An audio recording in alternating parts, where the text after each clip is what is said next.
Hello, everyone. My name is Oheneba Ama Nti Osei, and on behalf of the Association of Foreign Press Correspondents, I'd like to welcome Nigel Topping to today's discussion on building a global, resilient, green economy. Nigel is a global ambassador to the UN High-Level Climate Champions, and in 2020 was appointed by the UK Prime Minister as UN Climate Change High-Level Champion for COP26. Nigel, thanks so much for joining us today. Hi, Oheneba. It's great to be with you. It's great to be here. You've been a prominent advocate for climate change over the years, and you've played an important role in various initiatives aimed at accelerating the transition to a zero carbon future. I'd like us to talk about the Race to Zero campaign in particular. For those who might not be familiar with it, maybe tell us about the key objectives and some of the major highlights in the 3 years since it launched. Yeah, well, so the Race to Zero is a campaign which I started with my colleague, the Chilean high-level champion, Gonzalo Muñoz, in 2020. And if you go back a bit, remember in late 2018, the IPCC published a report which said the economic damage and the human damage at 2 degrees is way more than at 1.5. And that was the point that we really realized scientifically and economically, we really need to get to net zero by 2050. And then Gonzalo at COP25 in Madrid in November 2019 started to pull together with the Chilean presidency countries committing, but still when we started working together in spring of 2020, there were very few companies who'd committed to net zero and a few cities and hardly any financial institutions. So we decided we really need to campaign the hell out of it because we needed everybody to get on track to net zero and knowing that all those non-state actors, as the UN calls them, and that's the job of the high-level champions, is to work with non-state actors, that if they all move towards net zero, it makes it easier for politicians to move towards net zero.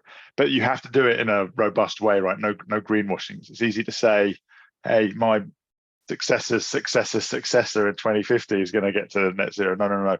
So the idea was we wanted people to commit to getting to net zero by 2050 at the earliest, at the latest, I mean, earlier if possible, but in a way which meant that they set a science-based target. So that's a recognized kind of robust for the short term, so that they were on the hook publicly for their actions the next 5-10 years, and that they then got on with it and it's a pledge, plan, proceed and publish, and then disclose on it.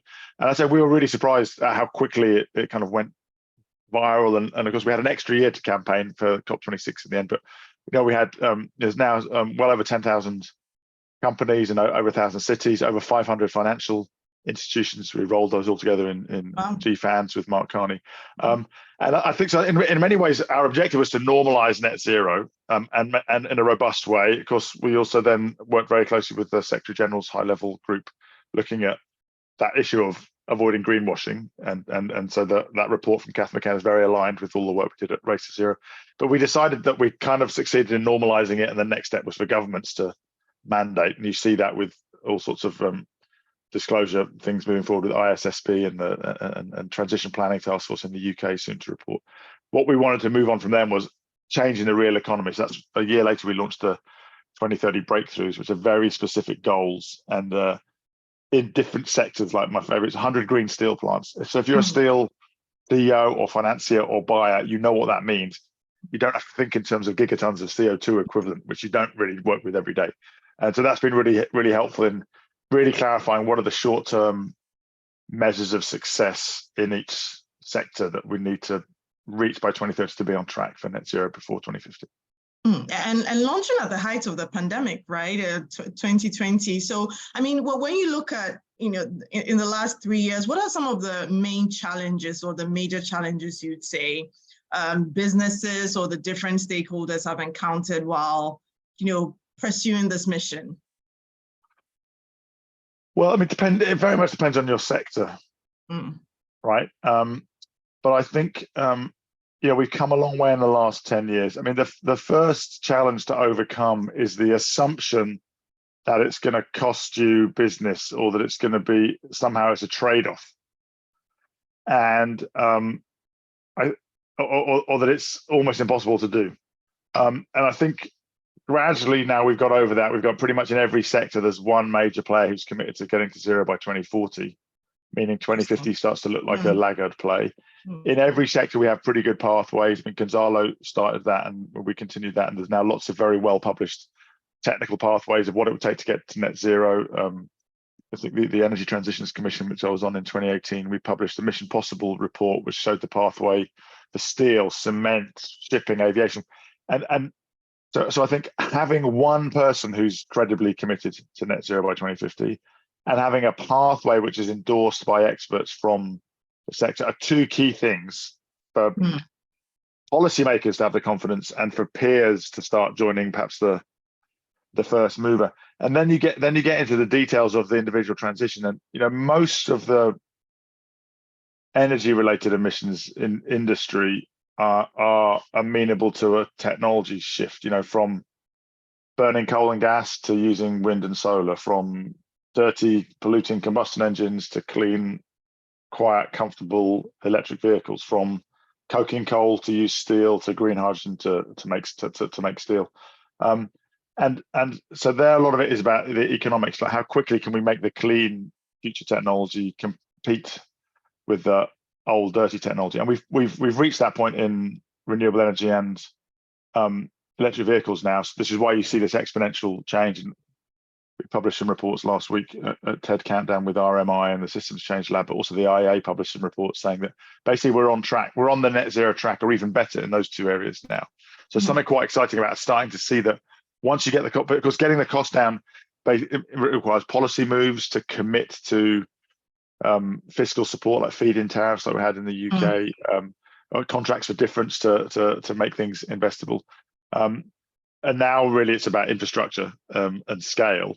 But then there are other sectors where we haven't got to the cost tipping point, where it's still about government support for first of a kind investment, R&D support, takeoff agreements, so that there's a confirmed buyer for the product when someone builds that first green steel factory. So it very much depends on the sector and on where you're at on that S-curve. In the beginning, it's about supporting volume growth to get the learning effect, to get costs down. And once you get to that tipping point, it's about really infrastructure and incentives to get to scale as quickly as possible. I mean, looking at the space, where does banking and the financial services sector come into play? You talked about a significant number of financial institutions coming on board. And I'm wondering, given your role as non-executive director to UK Bank, well, what can you tell us about that sector and either the role they're playing or some of the challenges they're also facing in promoting a net zero future?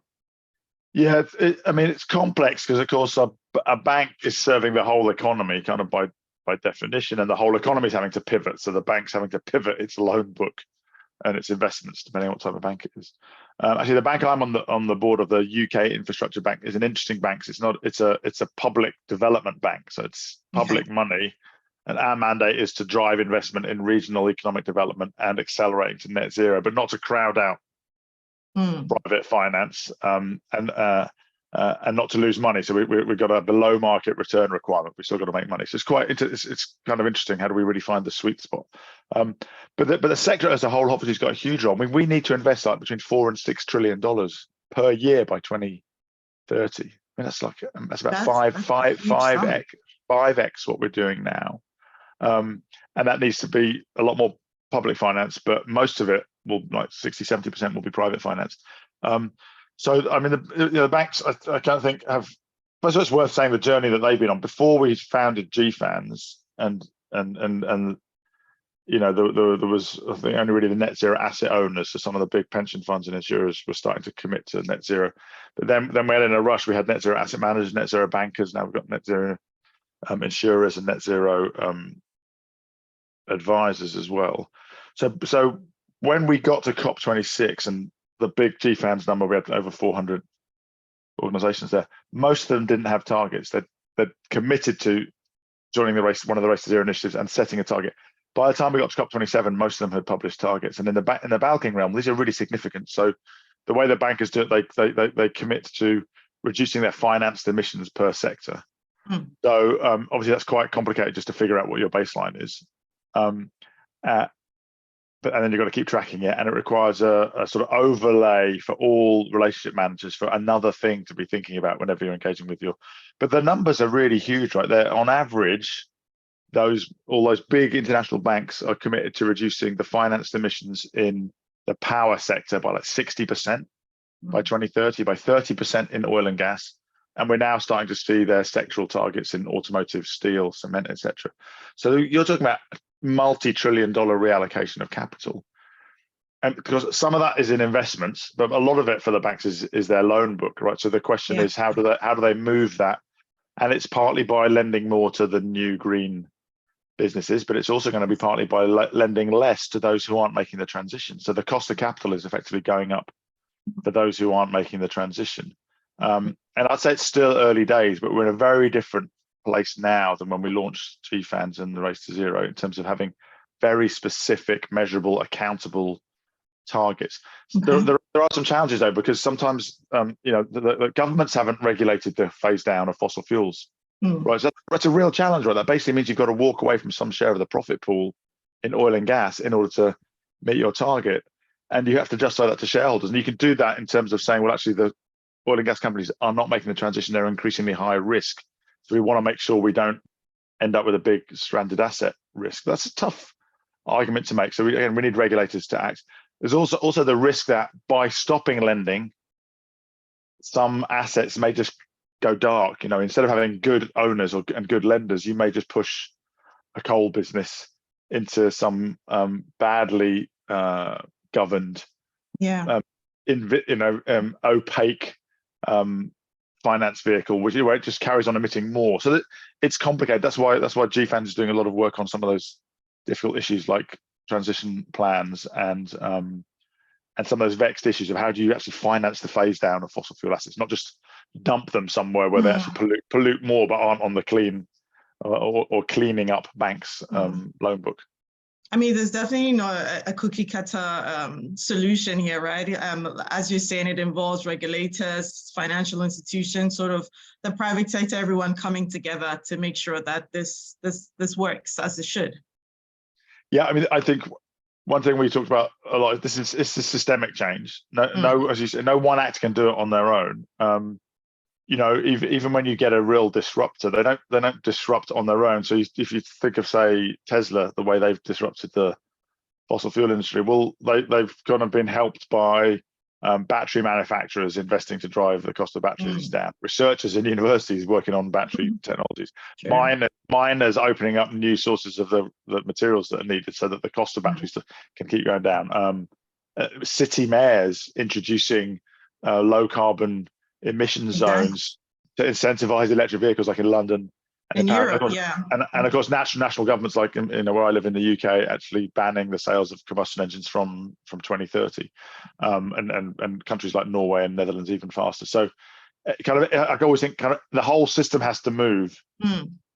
Not exactly, you don't need. We're not talking about a centrally planned economy where everyone has marching orders from some communist. Come on, but if anyone gets too far ahead, they lose, and if anyone gets too far behind, they lose. So you have to kind of and some people do both, right? But for the whole system to move, you need everybody. You need everybody to shift at roughly the same speed. Definitely a balancing act there. Nigel, let's talk a bit about the circular economy. More and more manufacturing companies are talking about, a circular business model, creating supply chains that recycle resources to create their products. How critical is this to the net zero future? I mean, I know you're a leading advocate for green business as well. Yeah, well, first of all, it just makes sense when you think about it. We live on a finite planet with finite materials, and we're broaching the planetary boundaries, as scientists call them. So we have to figure out a way for our economy to work within the limits. The good news is that we have this constant influx of energy from the sun, but we need to use that to get away from this sort of take, make, waste model. Quantitatively, when we looked at, I mentioned that Mission Possible report in 2018 with the Energy Transitions Commission, for things like chemicals, plastics, cement, steel, the circular bit of the solution is up to 40 to 50% of the emissions savings, right? So it's very significant. In other words, there is no way to net zero without a very big push towards circularizing material flows. Mm. Interestingly, this often happens when we really start innovating. We start finding out that actually we can move towards the circular recovered material being cheaper than the original material. If you think about it for a minute, it's not that surprising. If you think about cashmere, right? Cashmere, very high quality fiber, woven from kind of rare goat hair, right? You imagine the process of taking a goat in the mountains covered in muck and collecting the hair and cleaning it and turning it into fiber, compared to the process of taking an item of clothing made from a cleaned, refined fiber and recycling it. We should be able to make the second cheaper than the first. Now, often it's not cheaper initially because we haven't done it for a while, but I was just at TED Connect in Detroit, and one of the leadership team from Northvolt battery company in northern Sweden was talking about their business model. Their business model has started with the idea of recycling materials, so that they're making batteries with recovered metals, and they've planned that in from the very beginning. So it's just the economics will win in the end. Again, you have to get through the valley of death until the recovered material is cheaper than the virgin material, but and that may be helped with fiscal incentives and end of life responsibilities and things like that. But it's a really important part of the journey, and we're seeing more, but nothing like enough investment into it at the moment. I think, like you said earlier, it will once again be a situation where the whole system has to move together, right? Yeah.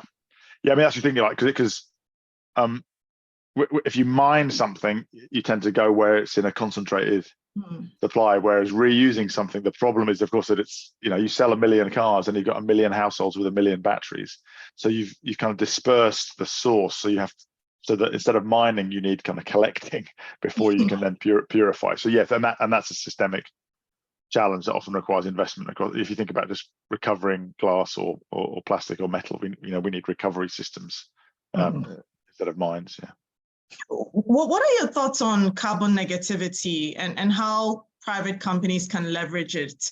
I mean, for those who might not be familiar, it's really becoming, it requires a company or sector to remove CO2 from the atmosphere than it emits. So sort of the opposite side of what advocacy has been driving at. How important is that, and how can that also help the cause?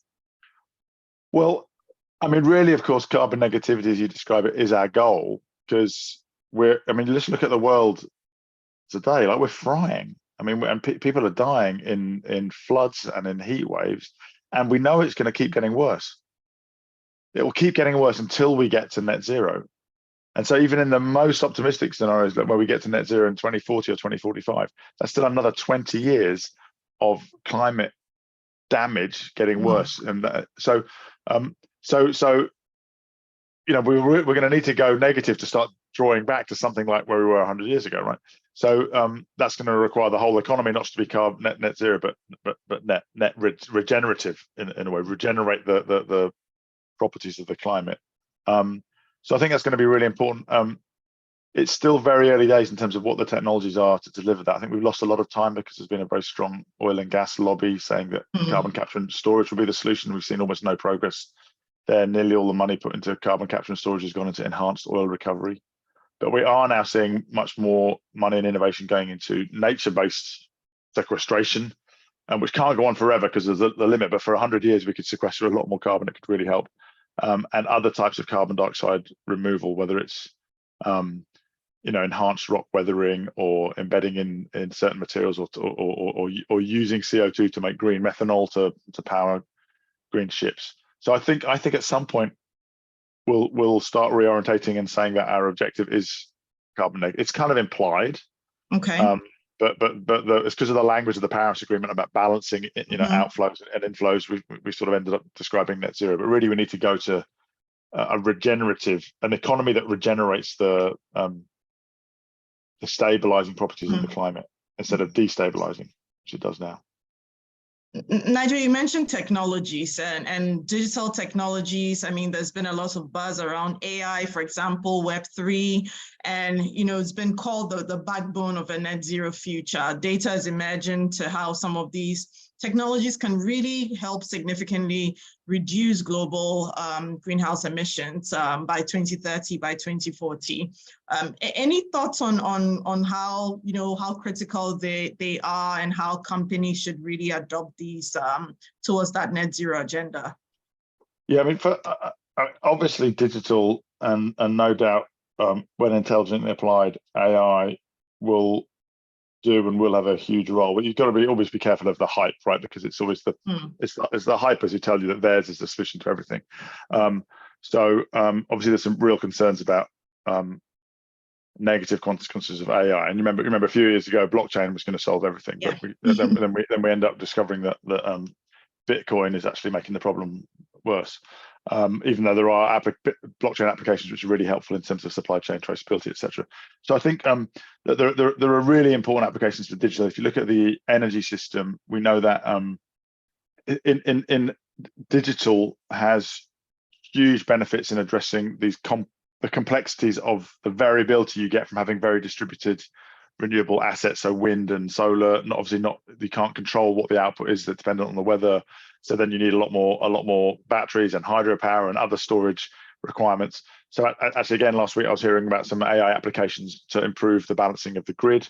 There's also some really important digital solutions to helping the behavior change that can do what we call demand response management.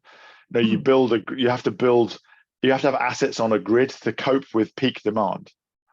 Okay. Right, but by definition, peak demand doesn't happen very often, which means that you've got a lot of redundant assets. So if you can squash peak demand by distributing demand, you can reduce the capital costs of building the whole power system.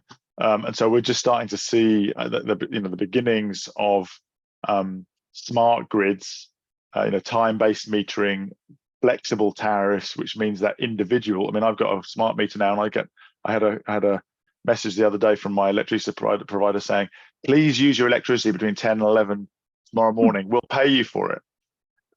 Right, because they could see there was going to be more supply than demand, and sometimes it costs a lot to shut things down, right? So this is why power prices sometimes go negative. And conversely, they'll tell me, all right, next Wednesday we think there's going to be a surge, and we would we'll pay you for every unit less than usual that you use. And that's, we're really in the very early days of that. And of course, electric vehicles will massively enhance that, because it means every household that has a car will have a great big battery that can support the grid or absorb the grid at different times. So and then there are other things like just building digital twins of new facilities and new systems. So just the computing power before you get to AI, there's huge amount. So the computing power that can help solve problems in virtually before you have to build anything, that speeds up innovation. Then there's the kind of big data power of massive interactions like and then no doubt AI will help as well. But we're just going to all need to learn a lot more about AI, because everyone's going to tell you that their solution is AI enhanced. And let me give you an example of how stupid AI can be, right? I mean, most of this sort of emergent language modeling AI just is expert at producing language that sounds like language, right? Based on everything that it's read, and it's read a lot, right? I saw one of the big consultancies the other day saying, we've got new AI enhanced energy system modeling, and we've just brought forward our prediction of when the USA will reach 50% electric vehicle market share by 12 months.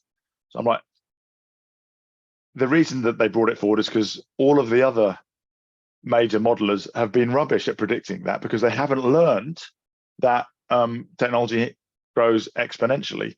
So it's not a great AI insight. It's just sort of catching up late with all the other modelers are doing. So we'll hear a lot of nonsense about AI, and we're going to have to educate ourselves to make sure we're deploying it for problems where it can really help, not just adding it on top of everything and adding cost. In terms of the data, I mean, it feeds a lot on data as well, right? Data is sort of the central engine there. And sometimes there are issues around privacy, security.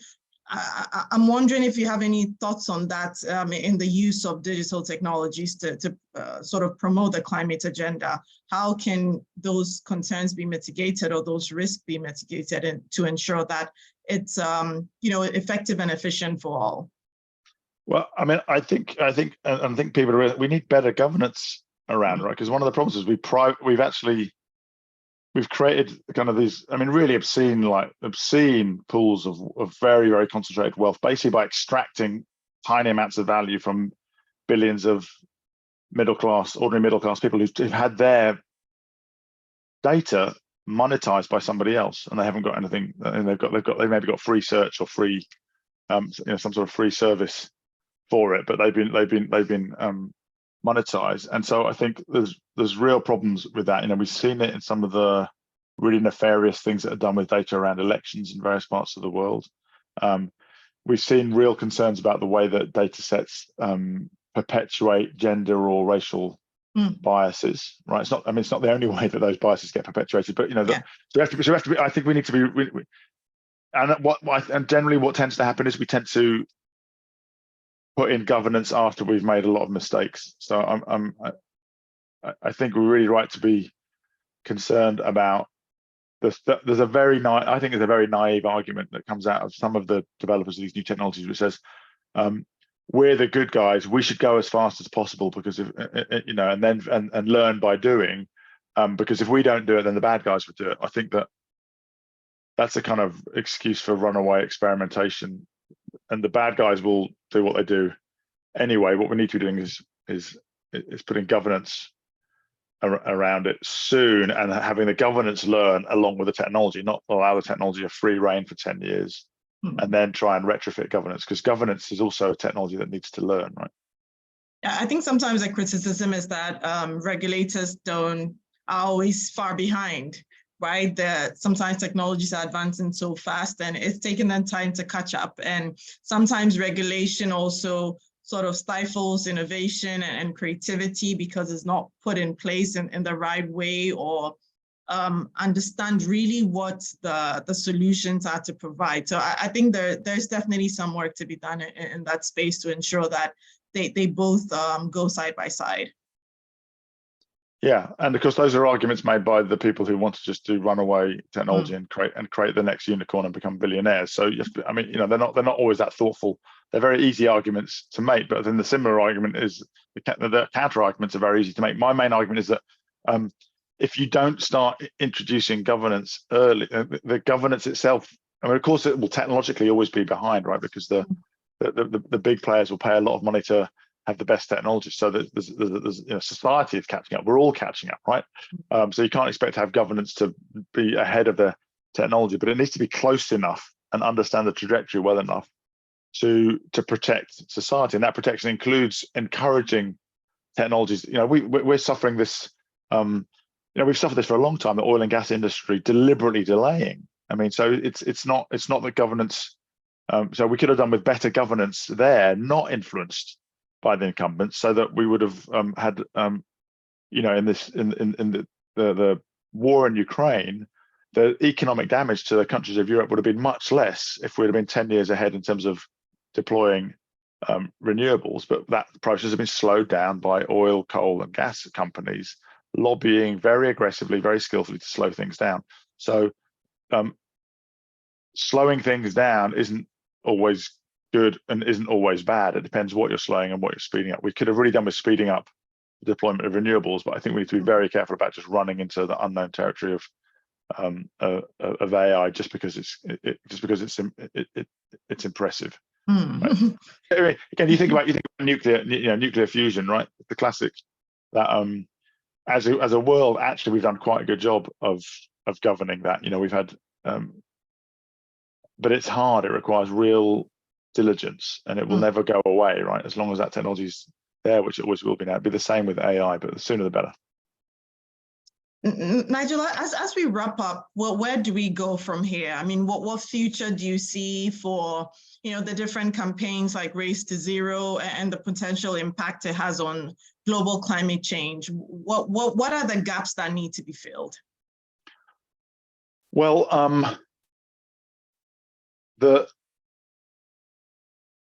there are some things which are going really well. Some things which maybe promise. let's start with the good. Break it. So I think so with the race to zero, I mean, governments need to regulate. If a government says it's committed to net zero, it needs to make it a requirement that every company is committed to net zero, right? And it needs to regulate that. Otherwise, you have free riding, and it needs to align all of its financial systems and its and its fiscal measures with that to help accelerate the transition. And we know, and I'm just joined the Climate Change Committee in the UK, which advises government that future net zero economy is a much healthier economy. It's a bigger economy. It's one with less shocks. It's one without the volatility of fossil fuel prices. So that's the first thing. And the good news is that in the sectors where we've been at it for a while, we're starting to see accelerating progress. So I mentioned renewable energy and electric vehicles. The Rocky Mountain Institute and the IEA separately have just published reports showing that those two technologies are now on track and accelerating to where they need to be in a net zero economy. So you start to see major players in every sector, whether it's Mercedes saying they'll be 100% electric in 2030, or Maersk shipping, the biggest container shipping company in the world, saying they'll be net zero by 2040, or Germany and California saying net zero 2045. So you're starting now to see a competitive race. The IRA in the States, the response in Europe and China. There's a race to the top, as it were. There are other areas where the business case is not so obvious, but the human need is greater, that we haven't made so much progress. So particularly the issues about making lives and livelihoods more resilient in the face of the changes which are already happening. Good news there is that in COP27 in Egypt, the Sharm adaptation agenda, a very specific set of action tracks with deliverables, was launched. So I'm hopeful that can start to build momentum. But the area where we've got the most to do is in mobilizing finance, particularly in emerging markets.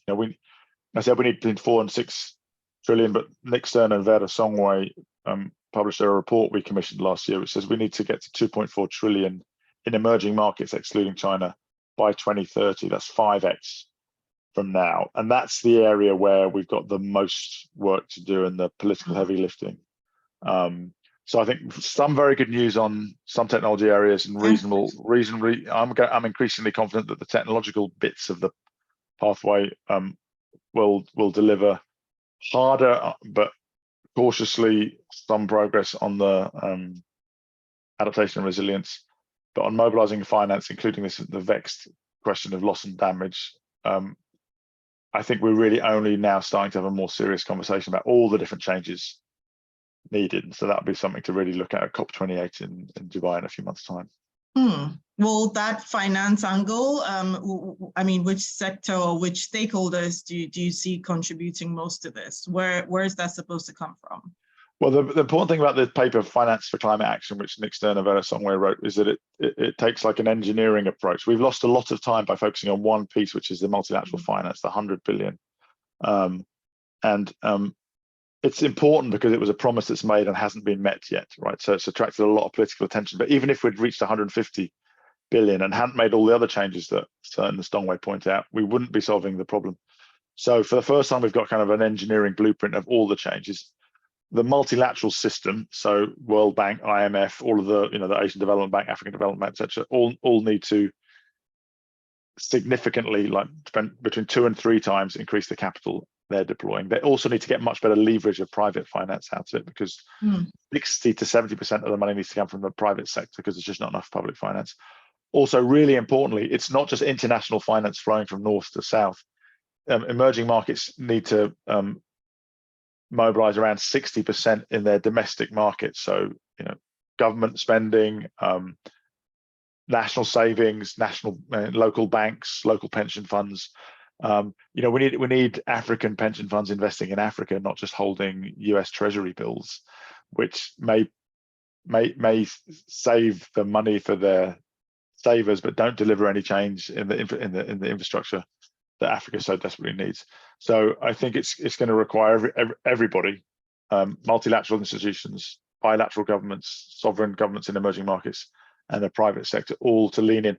But I think most importantly, to lean in a more humble and collaborative way, because at the moment there's an awful lot of people saying what everyone else should do and not admitting that maybe they don't know what to do. And going to countries they haven't been to and learning from experts on the ground, and then getting it. I think if they do that, they'll find that there's a lot more opportunities than they think when they sit in their offices and say things like, oh, well, Africa's too high risk, without realizing that Africa's 54 countries, and some of them are very high risk, but many of them are very well organized and have got great plans and very young, vibrant entrepreneurial workforce. So that'd be the area I think we've got the most work to do, is mobilizing the finance. But it's no one sector. It's across the board.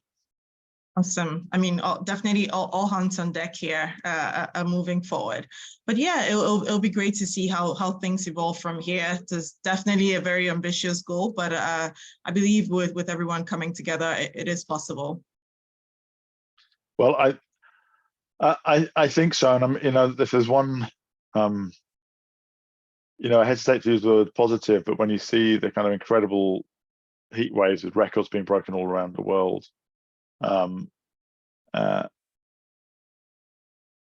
it was always harder to convince people that climate change is real when it was a prediction of the future. So my one hope is that no one can deny climate change is real, and that people start to realize, people in big decision-making positions start to realize that this is a non-zero sum game. It's not like if we go a little bit slower, it'll be better for us, because the danger with that approach is everybody takes that approach, and it's worse for all of us.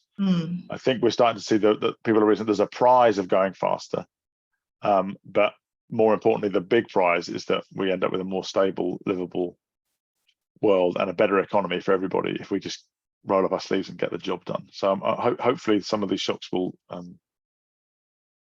mobilize more ambition. Awesome. Well, Nigel, thank you so much for today. Thanks for the great insights. Really appreciate you making the time. You're very welcome, Oheneba.